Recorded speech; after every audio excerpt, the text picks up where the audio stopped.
성경은 요셉을 무성한 가지로 표현하고 그 가지가 담을 넘었다고 말씀합니다. 창세기 49장 22절입니다.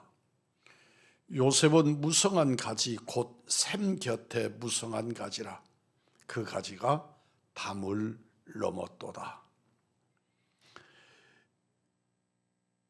요셉의 가지가 담을 넘은 것은 그가 샘 곁에 심겼기 때문입니다. 나무의 종자가 다르기 때문이 아닙니다. 샘 곁에 심겨 뿌리가 계속 물의 공급을 받아서 가지가 담을 넘도록 성장할 수 있었습니다. 요셉 나무는 시냇가에 심겨진 나무였습니다. 시편 1편 3절입니다. 그는 시냇가에 심은 나무가 시절을 쫓아 열매를 맺으며. 나무가 달라서가 아닙니다. 시냇가에 샘 곁에 심겼기 때문에 가물어도 잎사귀가 마르지 않고 때를 따라 열매를 맺고 형통할 수 있었습니다. 오늘 나라고 하는 나무도 요셉의 나무 같은가 점검해 볼 필요가 있습니다. 나의 나무가 뿌리를 잘 내리고 있습니까? 골로새서 2장 6절로 7절 오늘 본문의 말씀을 보면, 그러므로 너희가 그리스도 예수를 주로 받았으니 그 안에서 행하되 그 안에 뿌리를 박으며 세움을 받아 교훈을 받은 대로 믿음에 굳게 서서 감사함을 넘치게 하라고 말씀하십니다. 진정 여러분은 예수님께 깊이 뿌리를 내려서 풍성한 열매도 맺고 나무가 성장해서 담도 넘는 큰 나무, 큰 숲을 꿈꾸시기를 주의 이름으로 축복합니다. 나무가 깊이 뿌리를 내리지 않으면 열매를 맺지 못하는 것은 물론이고 바람에 넘어지거나 뽑히기 때문에 위험하기까지 합니다. 좋은 나무, 큰 나무, 열매 맺는 나무의 첫 번째 조건은 뿌리를 깊이 내리는 것입니다. 하나님은 아주 높은 곳에 계십니다. 지극히 높으신 하나님이라고 우리는 성경이 증거받습니다. 성경의 하나님은 언제나 높은 곳에 거하십니다. 하나님은 높이 들린 보좌에 홀로 계십니다. 이사야 55장 9절입니다. 이는 하늘이 땅보다 높음같이 내 길은 너희 길보다 높으며. 하나님은 또한 우리와 멀리 계십니다. 디모데전서 6장 17절입니다. 오직 그에게만 죽지 아니함이 있고 가까이 가지 못할 빛에 거하시고. 우리는 늘 하나님이 가까이 계신다고 믿고 주님과 동행한다고 생각하지만 우리는 하나님의 거룩에 이르지 못하면 하나님이 가까이 하심이 두려움이 될 수밖에 없습니다. 죄인된 우리에게 하나님은 가까이 하기에는 너무 먼 당신입니다. 하나님이 우리에게 다가오지 않으시면 우리가 하나님께 가까이 갈 수는 도저히 없습니다.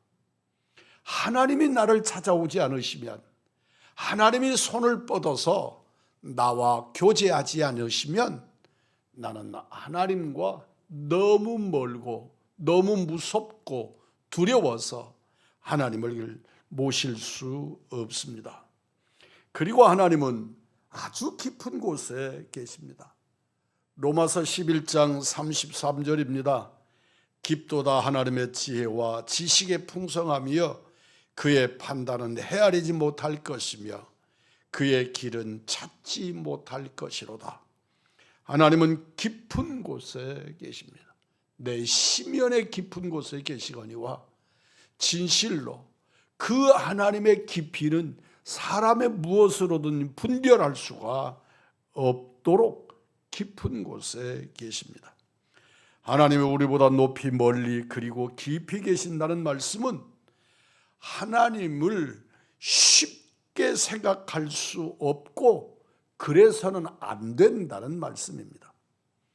하나님은 그냥 희희낙낙거려도 괜찮고 그분에게 대충 해도 되는 분이 아니라는 말씀입니다.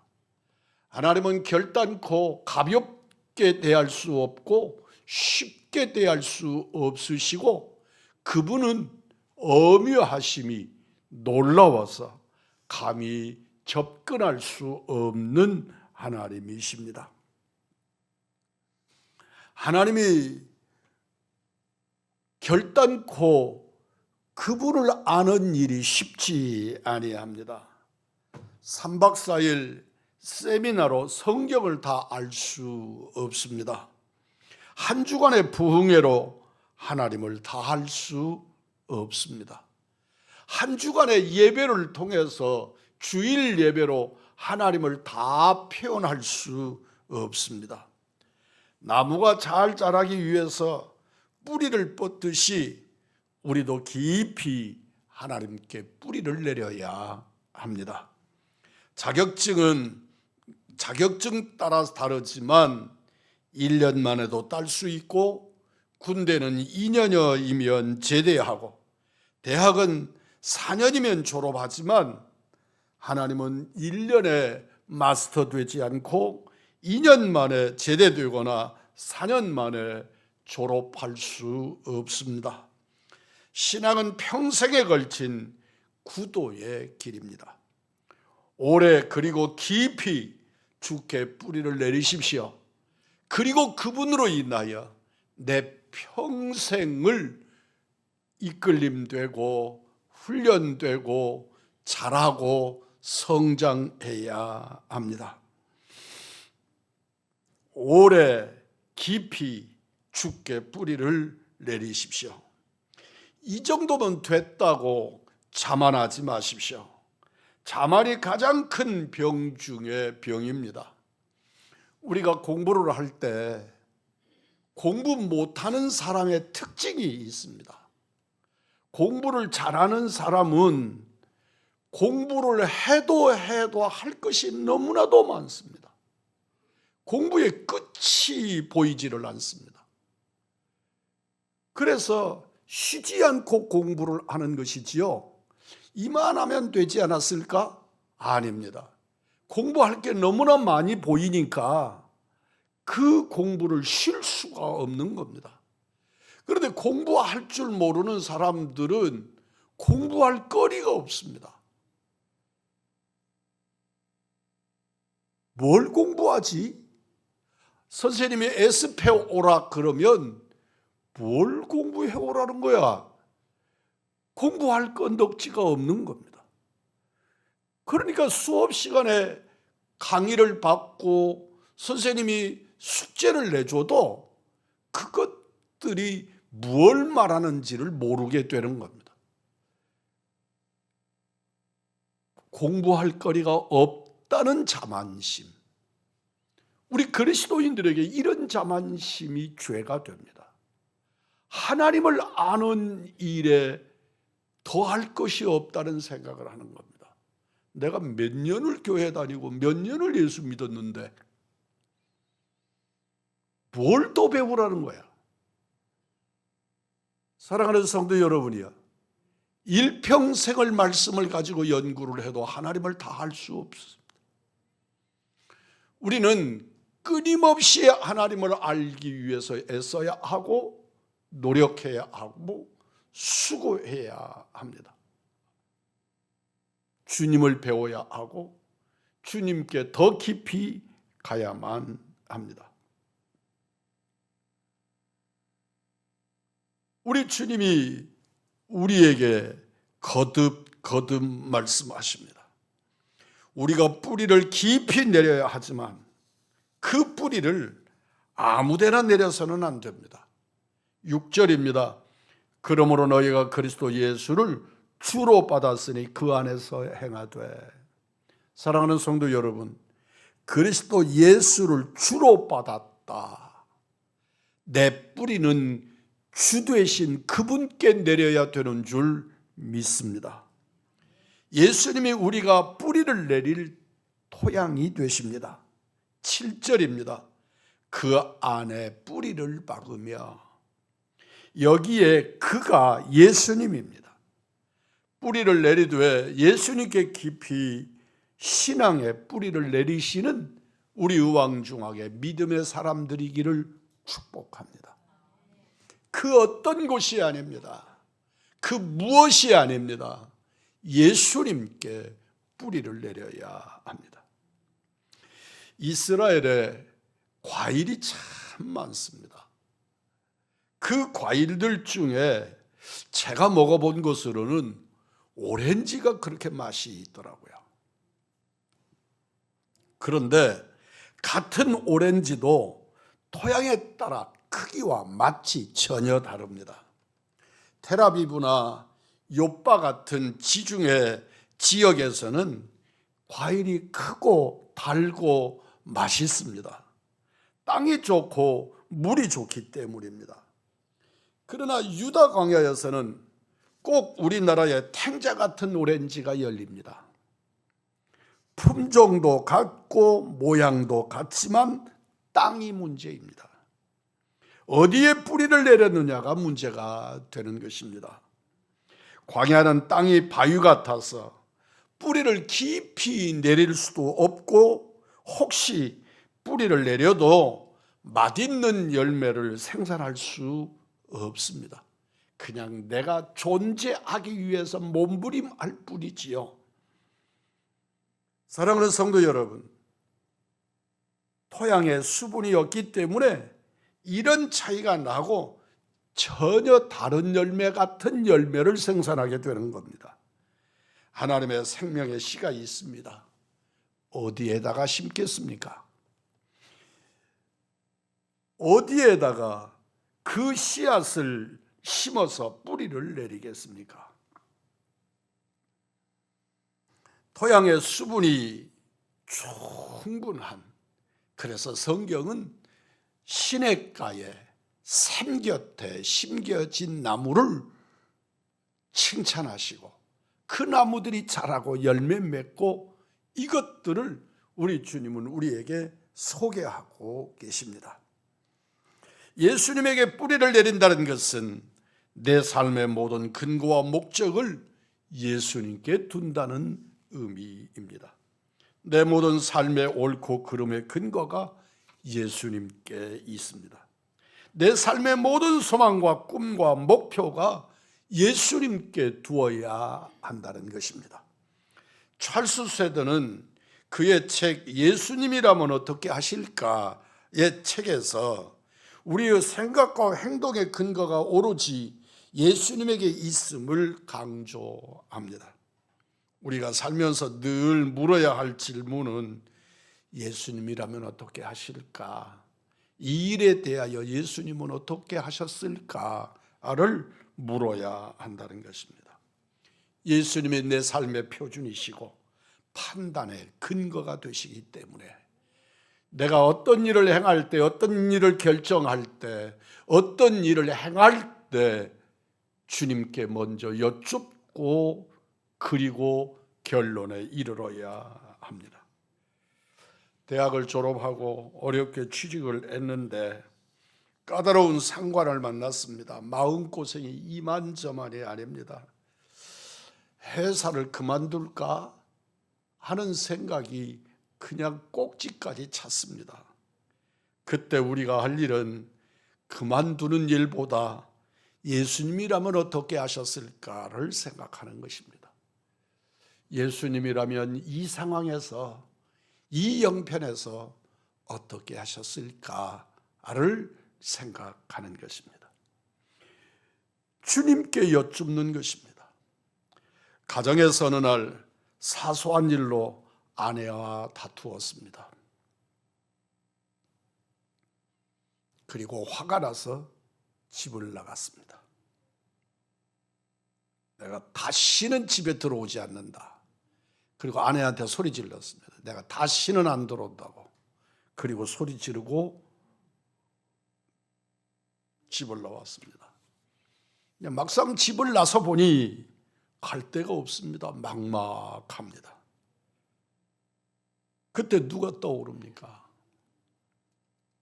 술이 떠오릅니까? 아내가 떠오르십니까? 친구가 떠오릅니까? 예수님이 떠오르는 그가 그리스도인인 줄 믿습니다. 이때 우리 예수님은 어떻게 하실까? 이 상황에서 어떻게 하실까? 제가 안산에서 목회를 할 때 하여튼 지금은 이유도 잘 모르지만 기억나지 않지만 저희 아내와 심하게 다투었습니다. 그리고 집을 나섰습니다.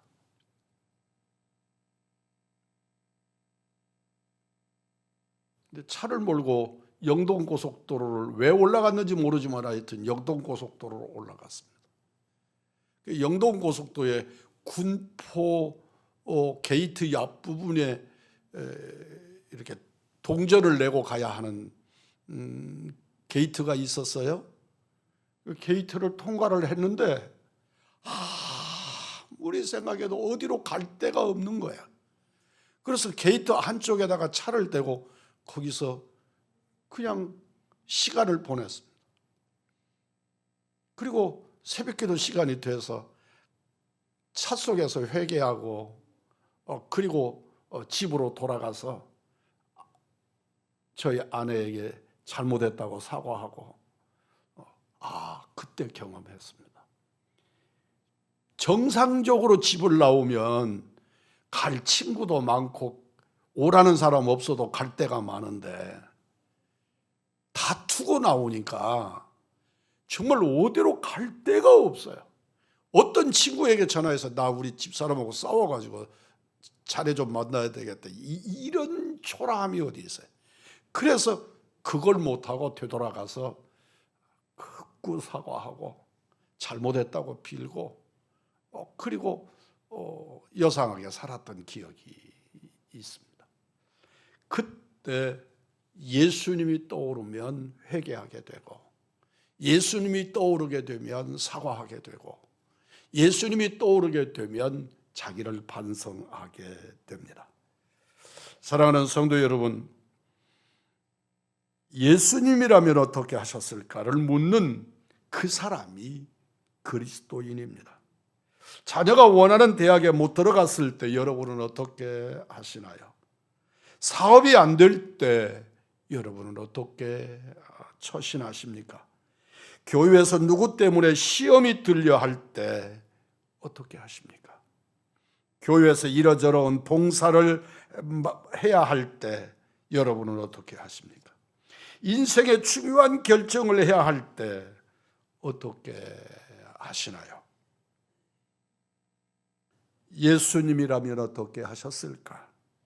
묻고 또 물어야 합니다. 내게서 혈기가 일어나고 내게서 감정이 뒤틀릴 때 시간 지체하지 마시고 우리 주님은 어떻게 하셨을까를 물으십시오. 그 시간을 놓치고 나면 평생 후회하고 부끄러운 행위를 하게 됩니다. 언젠가 TV 연속극을 보니까 교회를 비판하는 내용이 그 연속극 내용 속에 담겨 있습니다. 그가 교인인데 예배를 마치고 난 다음에 점을 보러 가는 사람을 본 적이 있습니다. 단연코 그 사람은 신자일 수 없습니다. 그리스도인이란 교회 다니는 사람이 아니라 예수님이 삶의 가치가 되고 목적이 되고 판단의 근거가 되는 사람입니다. 독일의 히틀러가 600만의 유대인을 학살하던 제2차 세계대전 때 독일 사람으로서 그리고 독일 교회 목사로서 의원이 일어나 그것이 잘못되었다고 소리치며 저항하다가 붙잡혀서 사형을 당한 보네포라고 하는 목사님이 계십니다. 그가 그럴 수 있었던 것은 그 상황에서 예수님께 묻고 말씀을 쫓았기 때문입니다. 예수님이시면 이때 어떻게 하시겠습니까? 그래서 그는 말씀대로 저항을 했고 결과로 체포되었고 그래서 교수형으로 순교당하셨습니다. 같은 감옥에 있던 동료로 그의 사형 장면에 참관을 명령받았던 한 친구가 보네포 목사님의 마지막 장면을 이렇게 기록했습니다. 사형장 교수도에 서기 직전에 그는 간수에게 부탁했더랍니다. 나에게 마지막 기도할 수 있는 시간을 주십시오. 그 시간을 허락받은 보네포가 단정히 무릎을 꿇고 얼마나 간절히 기도하는지 간수도 고개를 숙여서 기도에 동참할 만큼 그렇게 간절하게 기도를 드렸답니다. 그리고 그가 입을 벌려 말을 남깁니다. 여기에서 나의 마지막 날이 천국에서는 첫날이 될 것입니다. 그리고 교수대에 그때의 그의 얼굴은 성경의 세례 요한이 죽음을 당할 때 그의 얼굴이 천사와 같았다고, 죄송합니다, 스데반이 그랬다고 기록하는 것처럼 그의 얼굴에 해같이 빛났다, 그렇게 전하고 있습니다. 어떻게 그럴 수 있습니까? 그의 저항, 그의 기도, 그의 천국에 대한 소망이 모두 예수님을 닮았다는 생각을 하게 만듭니다. 항상 예수님이라면 어떻게 하셨을까? 묻고 물었기 때문입니다. 물어야 해답이 나옵니다. 예수님을 사랑하며 평소에 가진 세 가지 믿음이 있습니다. 우리 한번 따라서 하십시다. 예수님 때문에, 예수님을 통하여, 예수님 안에서. 저의 평생의 목회표가 있습니다. 한번 우리 성도들이 다 아는 것일 수 있습니다만 한번 따라서 하십시다. 주님 주신 능력으로, 주님 안에서. 제가 지금 표현을 제대로 한 겁니까? 다시 한번 하십시다. 주님 주신 능력으로, 주님의 방법으로. 아멘. 제가 오랫동안 입에 담지 않았다가 잠깐 잊어버렸습니다. 예수님 때문에 고난을 참습니까? 예수님을 통해 하나님께 기도합니까? 예수님 안에서 성도와 하나가 됩니까? 예수님 때문에 형제를 사랑합니까? 예수님을 통해 성경을 보십니까? 예수님 안에서 세상과 화해하십니까? 예수님 때문에, 예수님을 통하여, 예수님 안에서. 예수님 때문에 형제를 사랑합니다. 예수님 때문에 자매를 사랑합니다. 예수님이라면 어떻게 하셨을까? 예수님을 통해 하나님께 나아갑니다. 예수님을 통해 성령으로 기도합니다. 예수님 안에서 이웃을 사랑합니다. 예수님 안에서 하나님께 헌신을 드립니다. 모든 비밀은 예수님께 있습니다. 골로새서 1장 27절입니다. 이 비밀은 너희 안에 계신 그리스도시니 곧 영광의 소망이니라. 예수님이 나의 비밀이요, 우리의 비밀이요, 영광이요, 소망입니다. 예수님이 우리가 딛고 선 반석이요, 예수님이 우리가 매일 바라보고 빛나는 새벽별이며 우리를 인도하시는 선한 목자이십니다.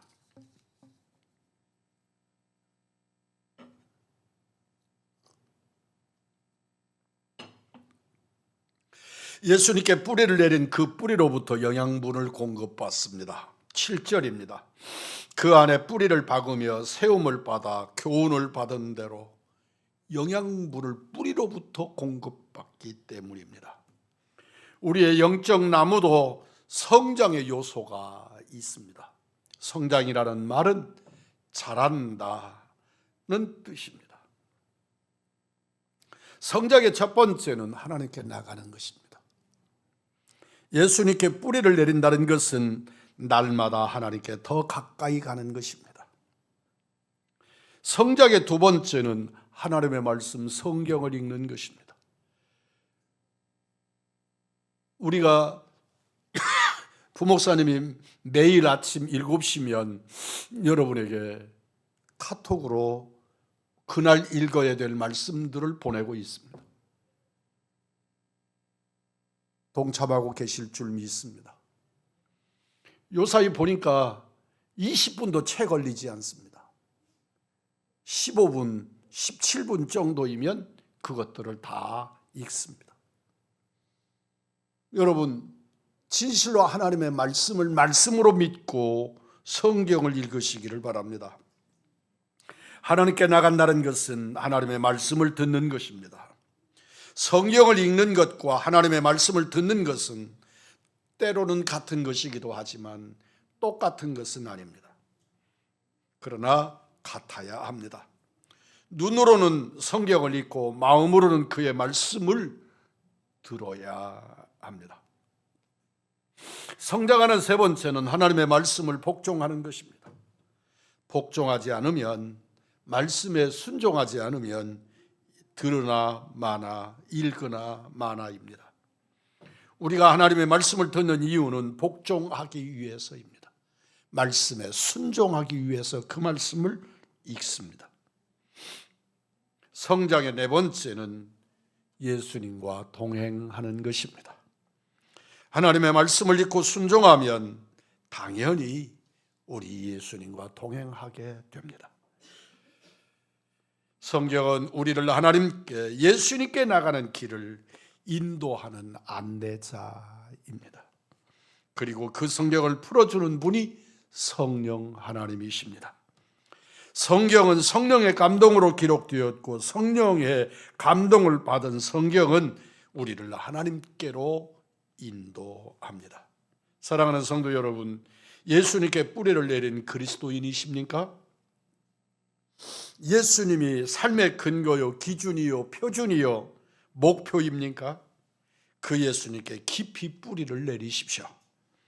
날마다 하나님께 나아가고 성경을 읽으며 말씀을 신랑이신 예수님을 붙잡고 예수님과 동행하는 복을 받는 우리 의왕중앙의 믿음의 사람들, 진실로 예수님께 깊이 뿌리를 내리는 시냇가에 심겨진 나무들이 되시기를 주님의 이름으로 축복합니다.